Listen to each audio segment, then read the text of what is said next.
आपदा चारों तरफ है और आपदा की गूंज अभी भी शांत नहीं हो पाई है। पूरे प्रदेश के अंदर आपदा आई, जिला कुल्लू के अंदर आपदा आई और सियानी के अंदर भी बहुत बड़ी आपदा आई और जिनसे भी हमने बुजुर्गों से आज तक हमने इतनी बारिश और इतना नुकसान नहीं देखा है। 441 मौतें भी, इतनी मौतें नहीं होती। किस तरीके से लोगों की मदद हो पाई?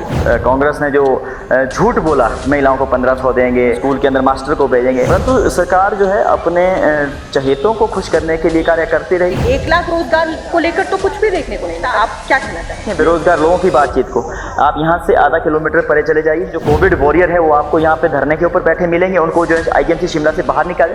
नमस्कार, मैं हूँ गीता ठाकुर, आप देख रहे हैं नेशन स्पीक्स। इस वक्त हिमाचल प्रदेश की राजधानी शिमला के खूबसूरत नजारों से जिस नेता की आपसे मुलाकात करवाने वाले हैं, ये आनी से युवा विधायक भारतीय जनता पार्टी के हैं और इनका नाम है लोकेंद्र कुमार। सर, बहुत बहुत स्वागत है आपका। बहुत बहुत धन्यवाद आपके चैनल का भी और आपका। बहुत बहुत शुक्रिया सर। जिस तरीके से हिमाचल प्रदेश में सर स्थिति देखने को मिल रही है कि आपदा चारों तरफ है और आपदा की गूंज अभी भी शांत नहीं हो पाई है, आपसे जानना चाहेंगे कि आपदा को लेकर सरकार के जो काम अभी तक देखने को मिले हैं उन्हें आप किस तरीके से देखते हैं, कितना संतुष्ट हैं? देखिए, मैं पहली बार विधायक चुन के आया हूं और 9 महीने मुझे यहाँ पे हुए हैं और तीसरा हमारा सत्र है और पूरे प्रदेश के अंदर आपदा आई है और सबसे पहले हमारे जिला कुल्लू के अंदर आपदा आई और सेकंड फेज के अंदर जो मेरी कॉन्स्टिट्यूंसी आनी के अंदर भी बहुत बड़ी आपदा आई और बहुत ज़्यादा नुकसान हमारे यहाँ पे हुआ है। और जिनसे भी हमने बुजुर्गों से बात की है और उन्होंने कहा कि आज तक हमने इतनी बारिश और इतना नुकसान नहीं देखा है, तो बहुत चिंता का विषय है क्योंकि लगातार जो है हमारी कंस्ट्रक्शन हो रही है और बड़े बड़े बहुमंजिला मकान बन रहे हैं, तो इसके लिए भी एक बहुत सरकार को जो एक कानून बनाना चाहिए। ग्रामीण क्षेत्रों के अंदर, शहरों के अंदर तो बना है, परंतु किस तरीके से जो है आप देखिए शिमला के अंदर कितना नुकसान हुआ है या गाँव के अंदर किस नुकसान हुआ है, तो इस चीज़ के ऊपर सरकार को जो है कानून है। और जो आपने सरकार की बात कही है, सरकार का जितनी संवेदनशीलता अपने को बताती है और मीडिया के अंदर किस तरीके से एक परसेप्शन तैयार करना चाहती है, तो उस तरीके से सरकार ने वो काम नहीं किया है। यदि आप देखें कि कहीं भी कोई मंत्री जाता है या कोई और बड़े बड़े लोग आते हैं, तो आप देखें कि 10 दिन पहले जो है आपका फोरकास्ट हो जाता है वेदर का, तो ये फोरकास्ट क्या नहीं हुआ? कुल्लू के अंदर जो नुकसान हुआ, क्या ये 10 दिन पहले नहीं हो सकता था? ये कि भाई यहाँ पे जो है एक आपदा आने वाली है, नदी नाले बढ़ने वाले हैं, तो वो सब चीज़ें हो सकती है जो नुकसान हुआ है, परंतु सरकार जो है अपने चहेतों को खुश करने के लिए कार्य करती रही। किन लोगों को मंत्री बनाना है, किन को सीपीएस बिठाना है, किन को जो है कैबिनेट रैंक देना है, इस चीज़ में मस्त रही। इसी कारण जो ये लापरवाही के कारण ये जो कुल्लू मनाली आपका अभी 1-2 दिन पहले आपका गगरेट के अंदर जो है नुकसान हुआ, ये इसका कारण है कि भाई अगर ये खुद अपने अच्छे तरीके से कार्य करें, अच्छा प्रबंधन होता, तो ये शायद इतना बड़ा जो नुकसान हुआ है 441 मौतें, इतनी मौतें नहीं होती जी। और सबसे ज्यादा मैं कहूंगी कि भयानक दृश्य कुल्लू से वो था जब कई मंजिलें एक साथ ढह गई थी। इसका मतलब ये था कि कंस्ट्रक्शन सही तरीके से नहीं हुआ था और हालांकि पहले ही जानकारी ये थी कि बिल्डिंग्स को खाली कर दिया गया था, गनीमत ये रही कि कोई नुकसान नहीं हुआ। लेकिन सर, कंस्ट्रक्शन की आपने भी बात की, तो जिस तरीके से अभी कंस्ट्रक्शन हो रहा है, क्या अब जिले में कंस्ट्रक्शन को लेकर किसी तरीके के कोई बदलाव देखने को मिले हैं? क्योंकि बेतहाशा कंस्ट्रक्शन ही एक बड़ा कारण बना था कि इतनी बड़ी तबाही देखने को। देखिए मैम, जो आपका कुल्लू का जिक्र किया, जिला हमारा कुल्लू है और आनी विधानसभा क्षेत्र है, जहाँ पे आपने बहुमंजिला मकान के बिल्डिंगों गिरने की बात कही है, वो आनी विधानसभा क्षेत्र है और पिछड़ा क्षेत्र है और कुल्लू से लगभग 105 किलोमीटर दूर है। एक दर्रा बीच में आता है, यहाँ शिमला से जो है वो 123 किलोमीटर दूर है। और यदि आप देखें कि 9 मंजिला मकान और 5-5, 6-6 मंजिला मकान वहाँ पे ढहे हैं, बिल्कुल एक ड्रेनेज सिस्टम ना होने के कारण वहाँ पे गिरे। और साथ ही साथ ये था कि बारिश हमारे क्षेत्र में लगभग मार्च से लगातार हो रही है और आज भी वहाँ पे बारिश हो रही है। अभी भी लगभग 26 मकान जो है खतरे के अंदर वहाँ पे बने हैं, दरारें आई हैं और वो सिर्फ एक कस्बे का जो मीडिया के अंदर आया वो एक कस्बा है। उसके अलावा जो मेरे विधानसभा क्षेत्र के जितने भी लगभग 75% पंचायतों के अंदर नुकसान हुए हैं, पूरे के पूरे गाँव जो है ज़मीन के अंदर धंस गए हैं और अभी भी वहाँ पे जो है खतरा बना हुआ है और 3-4 लोगों की मृत्यु जो है बादल फटने से, फ्लश फ्लड में होने से हो गई है। और साथ ही साथ आपने जो सरकार की बात आपने बीच में कही है कि जो हमारे श्रीखंड महादेव की जो सबसे बड़ी यात्रा होती है, उसको कुप्रबंधन के चलते वो यात्रा 15 जुलाई से शुरू होती थी, उसको 7 जुलाई से शुरू कर दिया। जब भयानक बारिश पूरे प्रदेश के अंदर होती है, उसमें लगभग जो ऑफिशियली 8 लोग मर गए उस यात्रा के अंदर।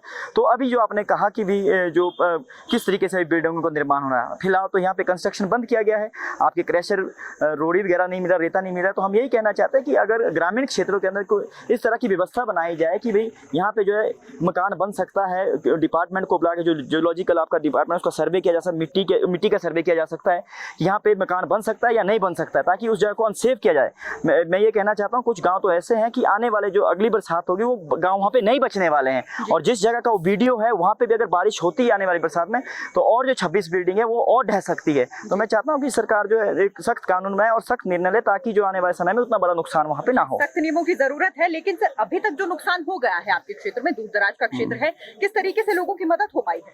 देखिए, हम अपने जो मैं विधायक होने के नाते जहाँ जहाँ भी अभी पहुँचा हूँ पूरी कोशिश कर रहा हूँ कि भाई वहाँ पे जो है टेंट्स का प्रबंध किया जाए, परंतु जैसे ही हमारे टेंट पहुँचे हैं उसके बाद हमारा विधानसभा सत्र शुरू, जैसे ही सत्र खत्म होगा वैसे ही हमने वहाँ पे जाना है और लोगों को टेंट बांटने हैं। सरकार की ओर से आपको मालूम है जो हमारा राजस्व नियम है उसके मुताबिक 1,30,000 रुपये मिलना, तो 1,30,000 रुपये से मकान नहीं बनता है।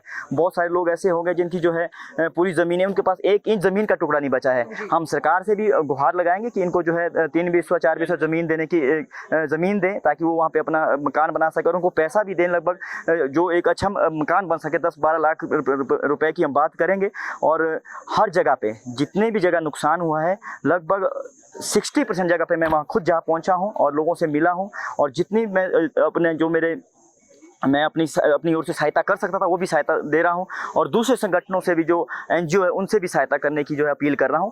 अपनी ओर से हर जगह पे जो है हर दुखी व्यक्ति के साथ मिल रहा हूं, ये कोशिश कर रहा हूं। जी, इसके साथ साथ दूर दराज का बार बार हम जिक्र कर रहे हैं कि क्षेत्र है सर, यहाँ पर क्योंकि गारंटीज तमाम कांग्रेस की रही थी, शुरुआत में कई उम्मीदें जनता से बांधी थी। सबसे पहले स्वास्थ्य सुविधाएं कैसी देखने को मिली है? स्वास्थ्य सुविधाएं, शिक्षा की सुविधाएं कैसी इस क्षेत्र में फिलहाल देखने को मिल रही है? ये बड़ा हास्यास्पद है, और मैं कहता हूँ कि जैसे कांग्रेस ने जो झूठ बोला चुनावों के, और झूठ बोल के ठग के जो है यहाँ पे सत्ता के अंदर ये पहुँचे हैं कि हम लोगों को 15 महिलाओं को 1500 देंगे, हम जो है हर स्कूल के अंदर मास्टर को भेजेंगे। आज का मैं ताज़ा उदाहरण बताता हूँ आपको। कांग्रेस के लोग जो है वहाँ पे काम करते हैं, जो आदरणीय मुख्यमंत्री जी के बिल्कुल नज़दीकी है, जो उनके मित्र माने जाते हैं, वो जो हमारे साथ जिन लोगों ने काम किया या जिनके परिवारों ने हमारे साथ काम किया है, उनके परिवारों को ट्रांसफ़र करवा के दूर दराज के क्षेत्रों में या जिला या कुल्लू के अंदर भेज रहे हैं, बंजार के अंदर भेज रहे हैं। और बहुत सारे स्कूल ऐसे हैं, हमारा दलाश का स्कूल ऐसा है, हमारा सरगा खरगा दूर दराज का क्षेत्र है, वहाँ से जो है स्कूलों को खाली कर दिया है और मास्टर वहाँ नहीं है और बच्चों को दिक्कत है, और ये मतलब बदले की भावना से काम करे। स्वास्थ्य की दृष्टि से अगर आप देखें, यहाँ से सरकार जो है डॉक्टरों को भेज रही है और उनके ही लोग उनको एडजस्ट करके दूसरी जगह कर रहे हैं। और मैंने पहले कहा कि हमारा बैकवर्ड क्षेत्र है, चंबा, पांगी, बरमौर, किन्नौर, लाहौल स्पीति की तरफ हमारा भी टफ इलाका है, वहाँ पे जो स्वास्थ्य की सुविधाएं बहुत बेहतर नहीं है। हमारी सरकार ने जो भारतीय जनता पार्टी की पूर्व की सरकार थी, उन्होंने जो बेहतर की थी आज जो बिल्कुल बदतर स्थिति के अंदर आ चुकी है, तो इसीलिए सरकार कुछ अच्छे कदम उसके ऊपर नहीं उठा रही है, मैं कहना चाहता हूँ। इसके साथ साथ आप युवा नेता हैं, और इस वक्त प्रदेश में युवाओं की मैं बात करूं तो 5 लाख रोजगार की गारंटी दी गई है। 1 लाख रोजगार अगर आप पर साल के हिसाब से रखें तो साल के 9 महीने तो बीत चुके हैं। पहले वर्ष में कहीं पर भी 1 लाख रोजगार को लेकर तो कुछ भी देखने को नहीं मिलता। तो बतौर युवा नेता आप क्या कहना चाहेंगे? देखिए, आप कहीं पे भी अगर आदरणीय मुख्यमंत्री महोदय को देखते हैं, चाहे सदन के अंदर या सदन के बाहर, जहाँ भी वो मीडिया के साथ होते हैं या मीडिया से बातचीत करते हैं, वो एक ही चीज़ का रोना होता है कि पैसा नहीं है। और मैं कहना चाहता हूं कि सीपीएस के लिए पैसा है, उन्हें अपने दोस्तों को कैबिनेट रैंक दे के रखा है, सेक्रेटरीट में बिठाया हुआ है, उनके लिए पैसा है। और यदि आप देखें बेरोजगार लोगों की बातचीत को, आप यहाँ से आधा किलोमीटर परे चले जाइए, आपको जो है जो कोविड वॉरियर है वो आपको यहाँ पे धरने के ऊपर बैठे मिलेंगे। उनको जो है आईजीएमसी शिमला से बाहर निकाले, जिन्होंने बिल्कुल दुख के तकलीफ के दौर के अंदर जो है वहाँ पे कार्य किया, जब सारे के सारे ये सभी लोग जो है घरों के अंदर छुप के बैठे थे कि भाई कोविड से कोई दिक्कत नहीं होनी चाहिए। उस समय ये विपक्ष के अंदर थे, ये वो सभी लोग बैठे हैं। आपके बहुत सारे लोग जो है जो चयन बोर्ड का जो रिजल्ट आना था उसको लटका के रखा है, सभी लोग धरने के ऊपर बैठे हुए हैं। और पूरे प्रदेश के युवा ये मांग कर रहे हैं कि कब वो 1 लाख रोजगार मिलेगा। अगर आप दूसरी जगह पे भर्तियों को देखेंगे, मैंने पहले भी मीडिया से बातचीत करते हुए कहा है, कॉलेज कैडर की भर्तियाँ होती है, मैंने 2 जगह पे काम किया है, हिंदी और हिस्ट्री के अंदर। उसमें जो है बाहरी जो बाहर का एड्रेस को लेकर लोगों की भर्तियाँ यहाँ पे हुई है। हमारा प्रदेश छोटा सा प्रदेश है और यहाँ पे बहुत ज़्यादा योग्यताएं हैं, और हर साल एचपी यूनिवर्सिटी से जो है सैकड़ों के हिसाब से जो नेट जेआरएफ क्वालिफाई होते हैं। मुझे मालूम है, मैं ये जानता हूँ, जो संविधान के मुताबिक जो है जो क्लास 1 हमारी पोस्टें हैं उसके अंदर जो है बाहर के लोग जो यहाँ पे पेपर देने आ सकते हैं और क्वालिफाई हो सकते हैं। परंतु मैं ये कहना चाहता हूँ कि जिस तरह से पिछली सरकार के अंदर जयराम जी को आप चलाते रहे हैं। और उसके बाद जयराम जी ने सीधा निर्णय लिया था कि भाई जो हमारी क्लास 3 की भर्ती है वो डायरेक्ट रूप से यहाँ पे होगी और प्रदेश के युवाओं को रोजगार मिलेगा। तो उस तरह का प्रावधान आप बनाएं, क्योंकि बहुत सारे अमेंडमेंट हो सकते हैं। तो आप छोटे से प्रदेश के लिए स्पेशल बजट की तो बात कर रहे हैं, युवाओं के लिए भी आप बजट की बात कर रहे हैं। अगर आप अपना युवाओं के लिए कुछ काम करने की क्षमता रखते हैं तो आप इस चीज के ऊपर कार्य करें। अन्यथा आप देखें कि आने वाले समय के अंदर हर दिन जो यहाँ पे धरने दे रहे हैं बच्चे यहाँ पे आके। जी, और सर अंतिम सवाल जो मेरा आपसे रहेगा कि जिस तरीके से ये कहा जाता है कि किसी भी पार्टी को जीत दिलवाने के लिए हर कार्यकर्ता, हर नेता जो है कोशिशें करता है, आप पहली बार जीत कर आए हैं, लोकसभा के चुनाव आने वाले हैं, क्या तैयारियां बीजेपी की तरफ से की जा रही है? देखिए, हमारे देश के यशस्वी प्रधानमंत्री आदरणीय नरेंद्र भाई मोदी जी के नेतृत्व में ये चुनाव होना है और प्रदेश बिल्कुल तैयार है। जो जब चुनाव होंगे, और मेरा मंडी पार्लियामेंट्री क्षेत्र पड़ता है, वो बिल्कुल तैयार है और अच्छे तरीके से जो हमारे पन्ना प्रमुख से लेके जो हमारे ग्राम केंद्र के अध्यक्ष है और सभी लोग जो है अध्यक्ष, जो पार्टी के अध्यक्ष है, सभी लोग जो है एकजुट होकर कार्य करने के लिए तैयार हो रहे हैं। और बिल्कुल जो केंद्र की नीतियाँ हैं जो आम जन तक पहुंची है, उसमें चाहे आपका आयुष्मान भारत हो, लोगों को, गरीबों को घर मिले हैं और उनको खेती बाड़ी करने के लिए 6,000 रुपये मिला है, हर चीज़ जो लोगों के द्वार तक पहुंची है, आप देखें। इसके लिए हम लोगों को इन नीतियों को लगातार पहुंचा भी रहे, आगे भी पहुंचाएंगे और पुरजोर तरीके से चुनाव को लड़ेंगे और प्रदेश के अंदर जो है प्रचंड बहुमत के साथ जो है 4 के 4 सीटें केंद्र के लिए भेजेंगे। मैं कहना चाहता हूँ। बहुत बहुत शुक्रिया, बहुत बहुत धन्यवाद, थैंक यू।